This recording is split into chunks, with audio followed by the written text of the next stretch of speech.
दोस्तों, गौतम बुद्ध की शिक्षा हर किसी के जीवन को नई दिशा दे सकती है।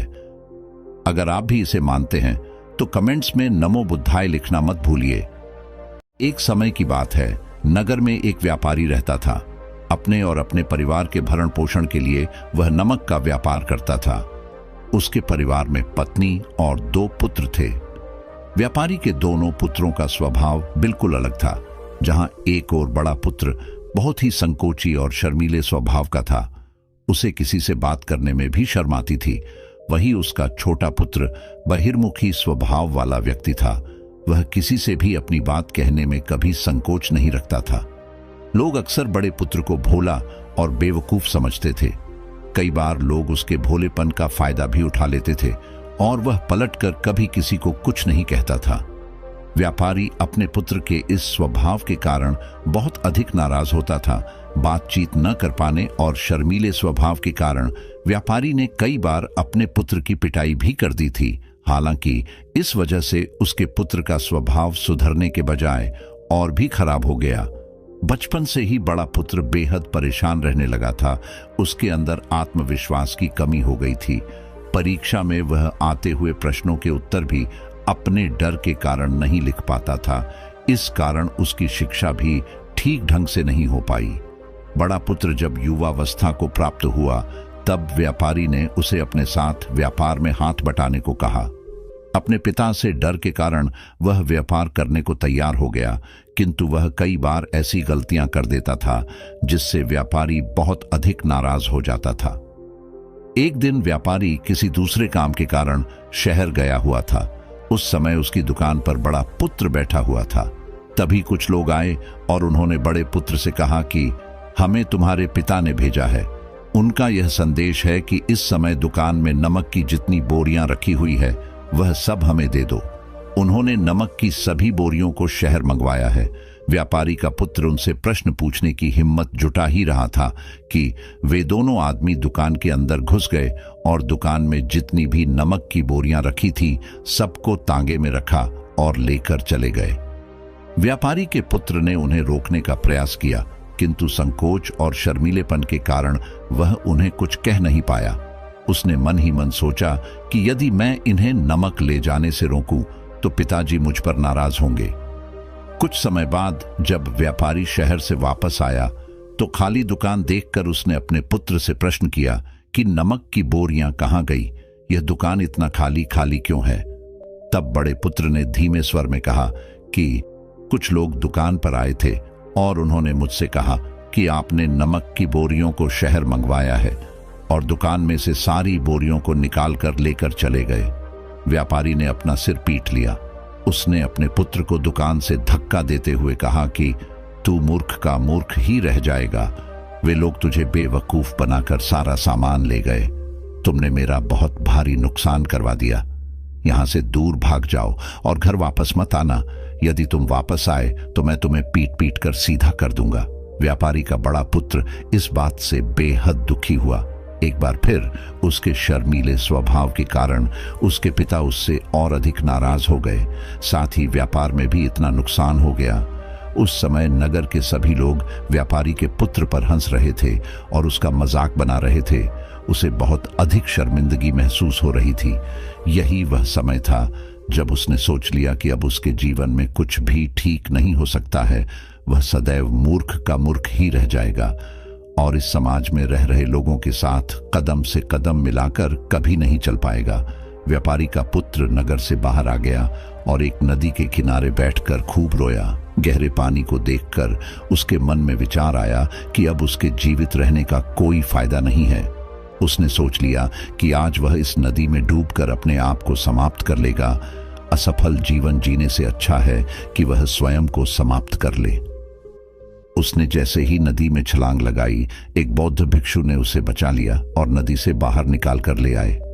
व्यापारी का पुत्र बौद्ध भिक्षु पर नाराज होने लगा और कहने लगा कि तुमने मुझे क्यों बचाया? मैं इस असफल जीवन को जीना नहीं चाहता। बौद्ध भिक्षु ने उसे समझाया कि जीवन एक ही बार मिला है और यदि तुम जीवित ही नहीं रहोगे तो असफलता को खत्म करके सफल कैसे बनोगे? तब व्यापारी के पुत्र ने कहा कि मेरे जीवन बहुत अधिक समस्याएं हैं। यह सभी समस्याएं मेरे संकोची और शर्मीले स्वभाव के कारण हुई है। मैंने अपने पिता का नुकसान करवा दिया। मैं एक अच्छा पुत्र नहीं हूं। अपने स्वभाव के कारण मैं शिक्षा ग्रहण भी नहीं कर सका। यह सारा संसार मुझे मूर्ख समझता है। क्या किसी मूर्ख को इस संसार में जीने का अधिकार है? तब बौद्ध भिक्षु ने कहा कि तुम्हारे इस प्रश्न का उत्तर तो मेरे गुरु ही देंगे। चलो, मैं तुम्हें मेरे गुरु से मिलवाता हूं। व्यापारी के पुत्र ने कहा कि वह किसी से बात नहीं करना चाहता। आज वह अपना जीवन समाप्त कर लेगा। किंतु बौद्ध भिक्षु के बार बार समझाने के बाद वह उनके साथ जाने और उनके गुरु से मिलने के लिए तैयार हो गया। बौद्ध भिक्षु व्यापारी के पुत्र को आश्रम की ओर लेकर गए। वहां पर व्यापारी के पुत्र ने देखा कि एक व्यक्ति पेड़ के नीचे ध्यान मग्न बैठे हुए हैं। तभी बौद्ध भिक्षु ने कहा कि यह हमारे गुरु गौतम बुद्ध हैं। दोनों ने गौतम बुद्ध को प्रणाम किया। वह युवक वहीं पर बैठ गया और गौतम बुद्ध को देखकर रोने लगा। गौतम बुद्ध ने उससे उसके रोने का कारण पूछा। तब उसने कहा कि अब आप ही मेरी आखिरी उम्मीद है। यदि आप मेरी समस्या का समाधान नहीं करेंगे तो मेरा यह जीवन समाप्त हो जाएगा। गौतम बुद्ध ने व्यापारी के पुत्र से उसकी समस्या के बारे में पूछा। तब उसने बताया कि किस प्रकार वह बचपन से ही शर्मीले और अंतर्मुखी स्वभाव का है। इस कारण लोग उसे मूर्ख समझ लेते हैं और उसके पिता भी उससे प्रेम नहीं करते। तब गौतम बुद्ध ने युवक को शांत कराते हुए कहा कि मेरे पास तुम्हारी समस्या का समाधान है। तुम्हारा जीवन बहुत ही आसान हो सकता है। तब युवक ने कहा कि क्या सचमुच ऐसा हो सकता है? आप बहुत ही महान व्यक्तित्व प्रतीत होते हैं। आपके तो कई शिष्य हैं। हे गुरुदेव, मैं भी आपका शिष्य बनना चाहता हूं। क्या आप मुझे अपने शिष्य के रूप में स्वीकार करेंगे? गौतम बुद्ध ने कहा कि हाँ, अवश्य। युवक ने कहा कि ठीक है गुरुदेव, अब मुझे वह उपाय बताइए जिससे कि मेरा जीवन बदल जाए। गौतम बुद्ध बोले, किंतु उससे पहले तुम्हें मेरे कुछ महत्वपूर्ण कार्य करने होंगे। यदि तुम मेरा यह कार्य करो तब मैं तुम्हें कुछ ऐसे उपाय बताऊंगा जिनके कारण तुम्हारे जीवन में सब कुछ ठीक हो जाएगा और तुम्हारे पिता भी तुमसे प्रसन्न रहेंगे। गौतम बुद्ध ने उस युवक को कहा कि आज से 3 दिन बाद मैं तुम्हें ऐसे उपाय बताऊंगा जिससे तुम्हारा जीवन बदल जाएगा। किंतु 3 दिनों तक तुम्हें मेरे सभी कार्य करने होंगे। मैं जैसा जैसा कहूंगा, यदि तुम वह कार्य को करने में सफल रहे तो तीसरे दिन के बाद तुम्हारा जीवन बदल जाएगा। तुम्हारा पहला दिन कल से शुरू होगा। अभी जाओ और आश्रम में ही आराम करो। अगले दिन व्यापारी का पुत्र गौतम बुद्ध के पास पहुंचा और कहा कि हे गुरुदेव, मुझे पहले दिन का कार्य बताइए। तब गौतम बुद्ध ने कहा कि आज तुम्हें 10 अजनबी व्यक्तियों से बातचीत करनी है और उनका हाल जानना है। इसका लेखा जोखा शाम तक लेकर आना। व्यापारी के पुत्र को बड़ा ही संकोच महसूस हुआ, किंतु उसने गौतम बुद्ध को हाँ कह दिया।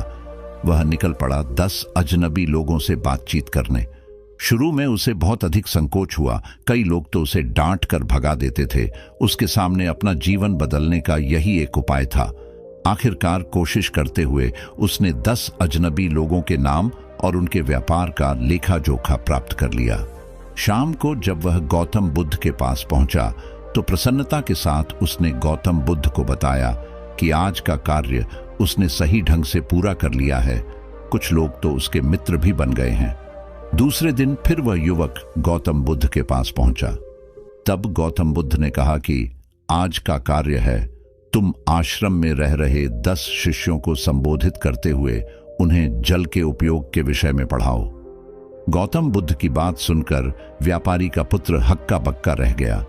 उसने कहा कि आप मुझसे किस प्रकार का कार्य करवा रहे हैं? मैं अपनी शिक्षा ठीक से पूरी नहीं कर पाया हूं। मैं यह कार्य नहीं कर पाऊंगा। तब गौतम बुद्ध ने कहा कि ठीक है, तब मैं तुम्हें उपाय भी नहीं बताऊंगा। व्यापारी के पुत्र ने प्रार्थना करते हुए कहा कि आप जानते हैं मेरी शिक्षा अधूरी है, फिर मैं किस प्रकार बालकों को शिक्षा दे सकता हूं? गौतम बुद्ध ने मुस्कुराते हुए कहा कि यहां सिर्फ मैं जानता हूं कि तुम्हारी शिक्षा अधूरी है, वे बालक नहीं जानते। तुम रोज अपने जीवन में जल का उपयोग करते हो, यही सब बातें जाकर उन बालकों को बतानी है। आखिरकार व्यापारी के पुत्र के पास कोई रास्ता नहीं बचा। हिम्मत जुटाकर वह उन बालकों के पास पहुंच गया। शुरू में तो उसके हाथ पैर कांप पर रहे थे, किंतु आखिरकार उसने जल की विशेषताओं के बारे में बताना प्रारंभ कर दिया। उसने बालकों को जल की 5 विशेषताएं बताई और जल्दी से वहां से भाग आया। गौतम बुद्ध के पास आकर उसने कहा कि बहुत अधिक डर लग रहा था, किंतु मैंने बालकों को जल की 5 विशेषताएं बता दी हैं। गौतम बुद्ध ने कहा कि जो एक बार फिर कोशिश करके आओ। व्यापारी का पुत्र ने एक बार फिर हिम्मत जुटाई और बालकों को जल के विषय में पढ़ाना शुरू किया। इस बार व्यापारी के पुत्र को बिल्कुल डर नहीं लग रहा था। पूरे आत्मविश्वास के साथ बालकों को शिक्षा दी। तब गौतम बुद्ध ने युवक की प्रशंसा करते हुए कहा कि तुम अवश्य ही साहसी हो। गौतम बुद्ध से शाबाशी सुनकर वह युवक बहुत अधिक प्रसन्न हुआ। युवक तीसरे दिन जब गौतम बुद्ध के पास आया तो गौतम बुद्ध ने उससे कहा कि आज का कार्य तुम्हें थोड़ा अजीब लग सकता है, किंतु आज तुम्हें अपने पिता से मिलने जाना है। गौतम बुद्ध की यह बात सुनकर वह युवक बहुत अधिक डर गया। उसने कहा कि नहीं नहीं, मैं अपने पिता के सामने नहीं जाऊंगा। गौतम बुद्ध ने कहा कि ठीक है, तब मैं तुम्हें उपाय भी नहीं बताऊंगा। आखिरकार उस युवक को गौतम बुद्ध की बात माननी पड़ी। गौतम बुद्ध ने उसे समझाया कि अपने पिता के पास जाकर उनसे क्षमा मांगना और कहना कि तुम्हें एक और अवसर दे ताकि तुम स्वयं को बुद्धिमान साबित कर सको। उसे युवक ने बड़ी हिम्मत के साथ अपने पिता का सामना किया और उनसे क्षमा मांगी। आखिरकार व्यापारी ने अपने पुत्र को क्षमा कर दिया और उसे दूसरा अवसर देने के लिए तैयार हो गए। व्यापारी का पुत्र गौतम बुद्ध के पास आया और उसने जब उपाय के बारे में जानना चाहा, तब गौतम बुद्ध ने कहा कि तुमने स्वयं ही अपना उपाय खोज लिया है। तुम किसी से बात नहीं कर पाते थे, शर्मीले थे। सब कुछ तुम्हारे मन में बैठा हुआ डर था। हम कितने आत्मविश्वासी हैं, कितने शर्मीले हैं और हमारे अंदर कितना डर है, यह सिर्फ हमें पता होता है। बाहरी दुनिया में किसी को नहीं पता होता है। बाहरी दुनिया में हम स्वयं को जिस प्रकार का दिखाते हैं, लोग हमें इस प्रकार का समझते हैं। अगर तुम आत्मविश्वासी नहीं हो तो भी अनजान व्यक्तियों के सामने यदि आत्मविश्वासी होने का अभिनय करो तो किसी को पता ही नहीं चलेगा कि तुम कौन हो। वह युवक समझ चुका था कि गौतम बुद्ध उसे क्या बताना चाह रहे हैं।